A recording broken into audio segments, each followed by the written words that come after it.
So yun, okay. KGX, kumusta tayong lahat? At eto, bumili tayo sa 4 hours time frame muna tayo. Okay? So nag-check kasi tayo ngayon. So 4 hours time frame ito, bumili tayo dito sa area na to. And kung makikita nyo, no, hindi pa rin nabi-break itong ginawa nating resistance na to. Ay, support na to. No? I think medyo maganda-ganda tong support na to. Tatanggalin ko na to mga kapatid tong ating guide na to.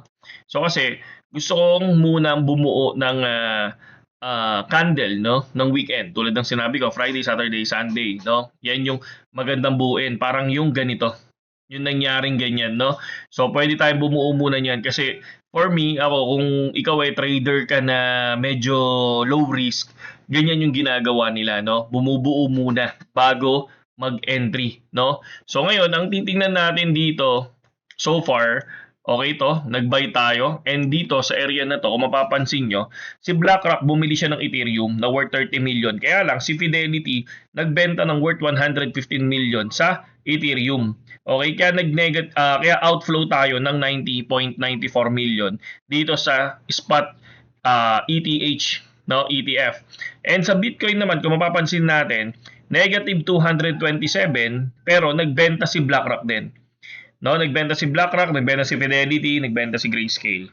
Okay? Bitwise, ganun din. Si ARK N21 shares, ganun din. Talagang nagbentahan sila. Pero, si BlackRock, ang nakita ko dito, bumili siya ng Ethereum.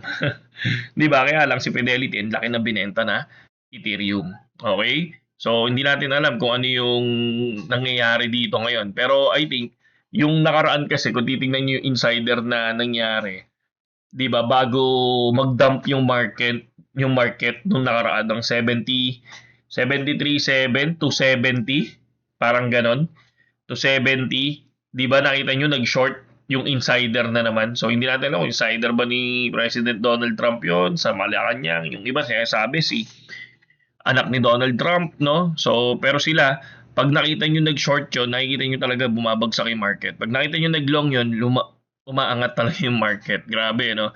So ngayon dito, goods naman tayo. Hindi ko lang alam kung ano yung mangyayari. Bubuo ba ng symmetrical triangle ulit, or 'di ba? Or possible na bababa yung market, pwedeng pa ganyan. So titingnan natin, depende sa magiging laro ng mismong candle. Possible, maraming pwedeng mangyari diyan, no? Kung ikaw talagang low risk trader, ganyan yung ginagawa mo, naghahanap ka muna ng possible entry. Yung iba naman, pumupunta ng 15 minutes time frame, tumitingin, ano ba yung pwedeng mangyari sa 15 minutes time frame? Pwedeng titingnan nila to, tapos titingnan nila yan.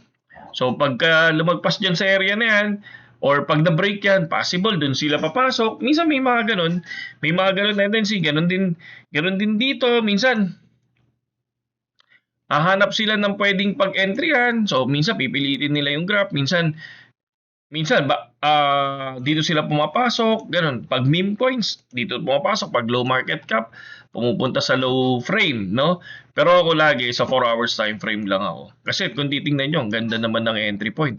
Once break, pumapalo from 66 to 74. Kung titingnan natin, ito naman, itong area na to from 67 to 68.6. Medyo okay naman. Ito naman, yung ginawa nating isa, from 67 naman to 70. Di ba? Maganda. Maganda naman kahit pa paano kapag naghihintay ka talaga ng good entry. Okay? So, yun lang. At pinakita ko lang sa inyo kasi gusto ko lang lagi ito nakikita ninyo. Itong bumibili tayo everyday, lalo na below 75, diretso ang bili natin dyan. Hindi tayo, kumbaga parang gusto ko araw-araw nakikita nyo yan. Okay? So, ayun, hintayin ko kayo sa Telegram para at least nakikita nyo doon yung ating assets. Nandun yung ating assets sa Telegram. Kaya, pasok kayo sa Telegram, PM nyo lang ako dyan sa description. Saludo.